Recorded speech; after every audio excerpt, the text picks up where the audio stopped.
अगर आप चाहते हैं BKM म्यूजिक का ऑडियो वीडियो सबसे पहले आप तक पहुंचे तो लाल बटन दबाकर सब्सक्राइब करें और साथ ही में बेल आइकन की घंटी दबाना ना भूलें। JK Yadav Films present।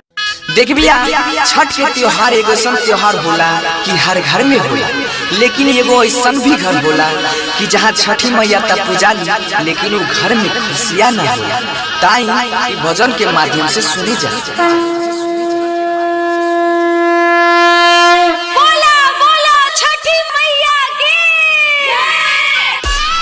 JK Yadav Films।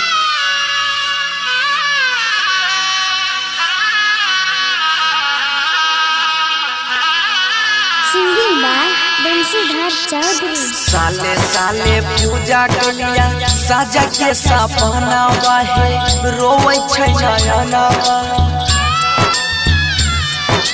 साले साले पूजा के लिया साजा के सपना है, रोवे छै नयना। लालनवा बिना सोना लागे छै ननमा, लालनवा बिना सोना लागे छै ननमा। हे मोरी मैया, हे छठी मैया, हमारा न चाहिए न धनमा। हे छठी मैया, हमारा न चाहिए न धनमा।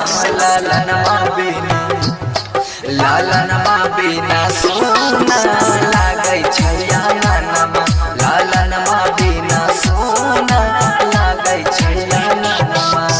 डीजे विकास, डीजे अखन अहाँ सब सुन रहल छी BKM म्यूजिक के शानदार सीतामढ़ी। क्या नाम है आपका?